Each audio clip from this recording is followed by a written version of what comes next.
Nebraska just wrapped up their second week of spring practice, and over the last couple days, I have learned some brand new exclusive nuggets about breakout players for the Huskers, studs and duds after week 2, some positional concerns that we didn't know we had, Matt Rhule's brand new philosophy, and so much more. This is a big time spring practice update. We have a lot to talk about, but before we get into all of it, please hit that like button. If you're just having a good day, because I know I am, hit that like button. It really helps me out. And also, if you're a diehard Nebraska fan and you support the channel, you support videos just like this, giving you exclusive Nebraska spring practice updates, please hit that subscribe button. It helps me out more than you would know, helping this channel grow. Please hit that subscribe button, join the family. Thank you so much.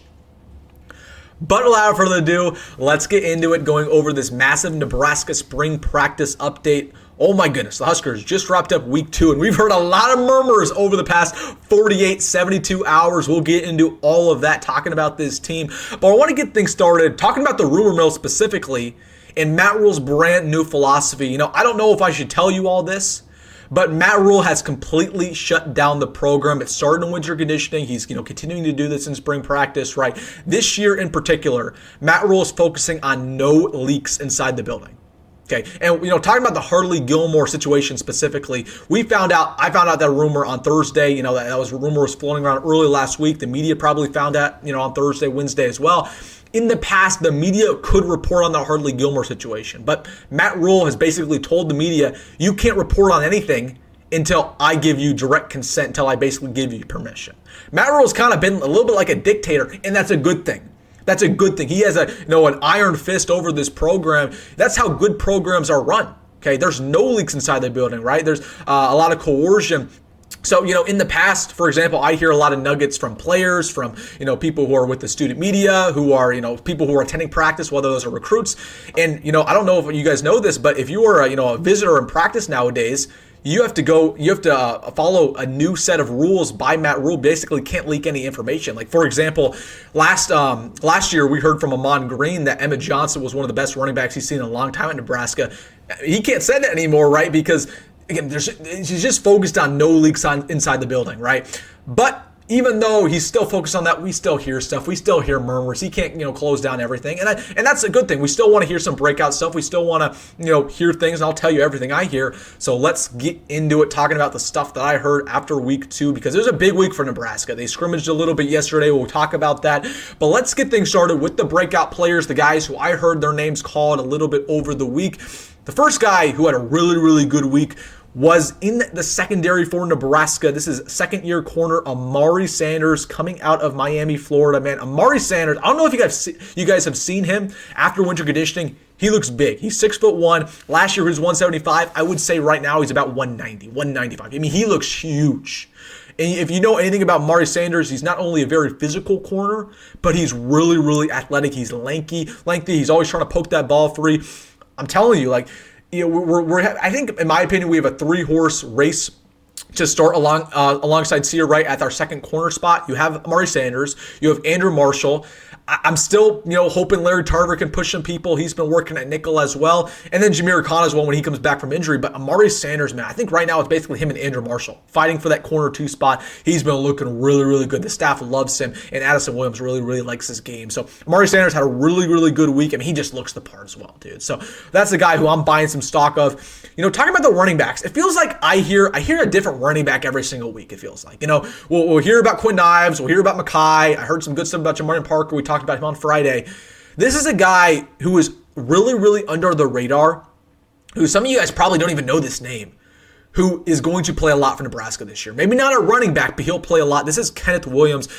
I told you guys on Friday that I think Jamarian Parker is the fastest running back on the roster.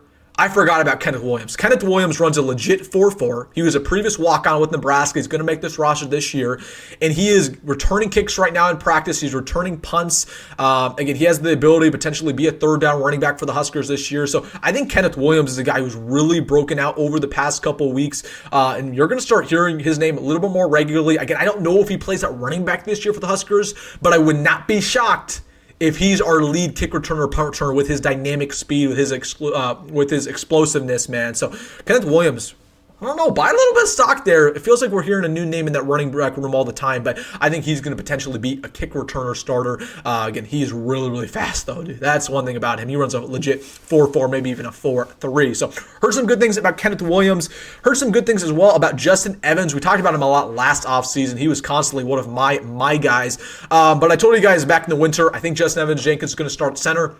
Still believe that to this day. Again, he's just a guy who really, really good in the pass pro. Kind of needs to develop himself in the run game, but one of the leaders on this offensive line. He's going into his 4th year. He's played since his 2nd year. He's super tough, again, from New Jersey. So really been hearing some good stuff about Justin Evans. His body's at the best point it's been throughout his career. He's developing himself in the running game and going to continue to be that leader that you need to be in order to be center. But Justin Evans-Jenkins, I think he's going to be our center. I don't really think that's going to be a conversation. Sam Sledge is in that mix, but it's probably going to be Mr. Justin Evans. So heard some good things about him. We're going to start to get a little bit more offensive line nuggets once they continue to get in pads. And definitely when they have their big scrimmage next weekend, we'll hear a lot of nuggets about the offensive line. So I'll share with you guys that next week. A couple other guys here. Donovan Jones had a pretty good week.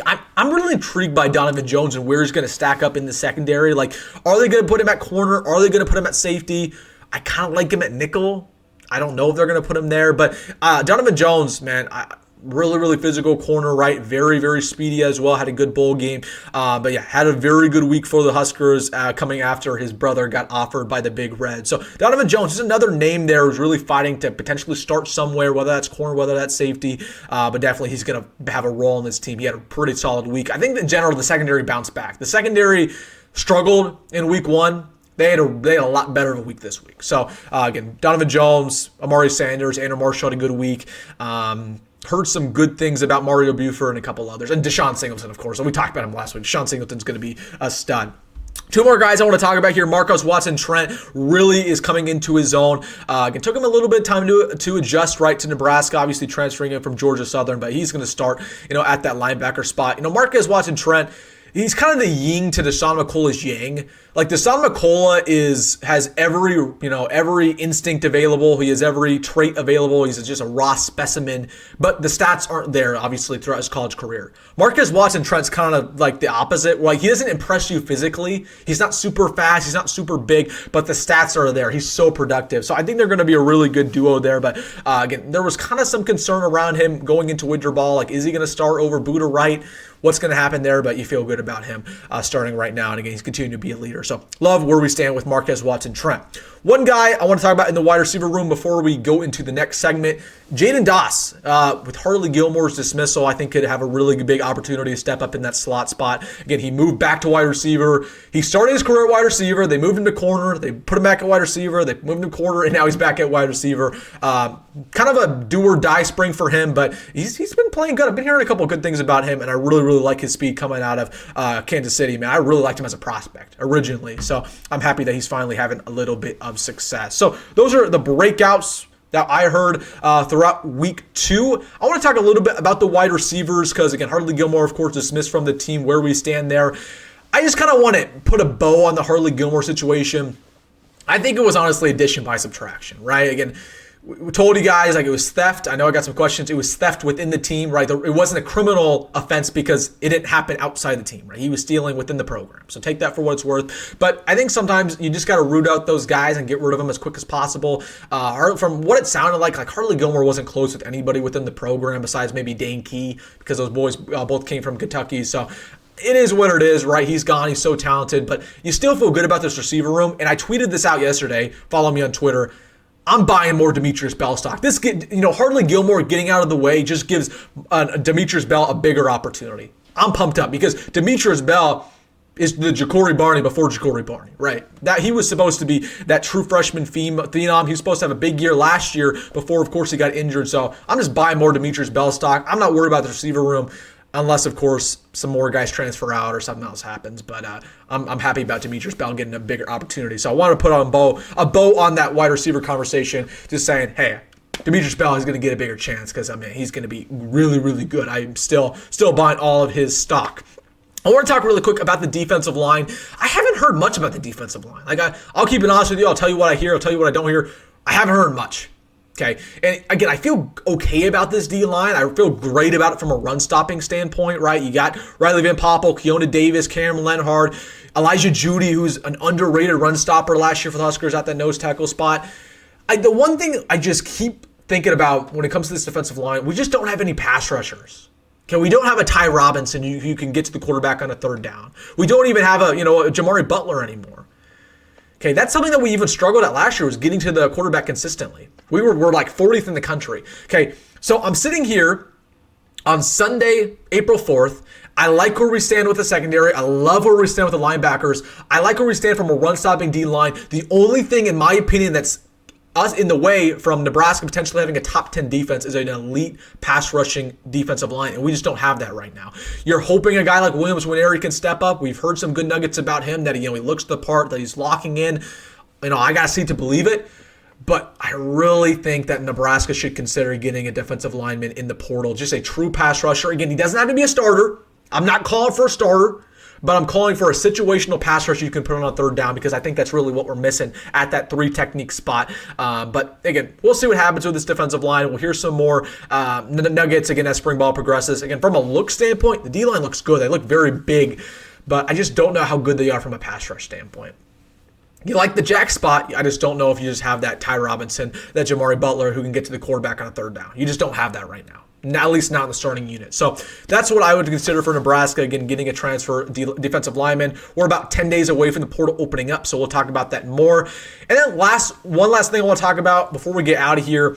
I want to talk about the quarterback 2 situation, because Jalen Gramstad talked to the media earlier this week. Matt Rhule talked about Jalen Gramstad as well. And there was a lot of high praise. And I always like taking a backbite a little bit. Matt Rhule said that Jalen Gramstad's a guy who can play on Sundays. And then Jalen Gramstad kind of said the same thing. He said, I want to go to the NFL.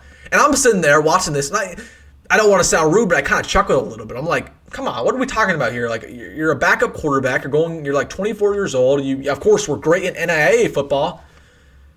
Does this coaching staff know something we don't? Or are they just hyping up their guy? I don't know. I think the coaching staff really, really likes Jalen Gramstad. I think he's a smart quarterback. I think he's a great teacher. I'll just say this about him, though.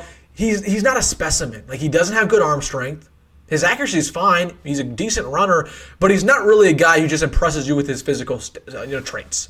And that's the reason we brought in Marcos Davila. In my opinion, if the staff felt really good about Jalen Gramstad being the backup, we would have not took Marcos Davila. There would have been no reason. But they brought in Marcos Davila because they wanted competition. They wanted a guy with high upside who can throw the ball 70 yards with great accuracy. I don't know. It's interesting to me how much they were hyping him up, like Jalen Gramstad. I still think it's a big battle, quarterback 2. I still think it's going to be Marcos Davila. I've been hearing some decent stuff about Marcos Davila too, but interesting how much they're hyping about Jalen Gramstad. I'm going to take that information. I'm going to store it in the back of my pocket. We might come back to that in the summer, but it's every time they talk about him, it's glowing reviews. Makes you think. But one thing I'm happy about is that whoever is our quarterback 2, whether it's Marcos, whether it's Jalen, heck, it can even be TJ Lateef. I feel really good about this quarterback depth. And we're going to need it, because odds are Dylan's going to go down at some point. That's just the way it is with Nebraska. So feel good about that quarterback depth. All right, guys, that's the episode. Week 2 of spring practice just wrapped up. We got about 2.5 weeks left. Next week's a big one. Week 3 is probably going to be the biggest of the bunch, because they have their big scrimmage next Saturday. They will not have a scrimmage on the Easter weekend. So this is it. This is going to be the big scrimmage next Saturday that really moves the depth chart. Some guys are going to break out. Some guys are not going to break out and really going to doom themselves. And then after that big scrimmage, the portal opens up the next week. So we have a lot to talk about on the channel. Make sure to hit that like button and subscribe for the latest. I appreciate all of you guys. Comment your thoughts on this. Let me know what you're thinking. I absolutely want to hear what you say in the comment section. Hey, if you made this far on the video, you know what to do. Hit that like button and subscribe. As always, folks, go grab, go Matt Rhule. See you in the next one.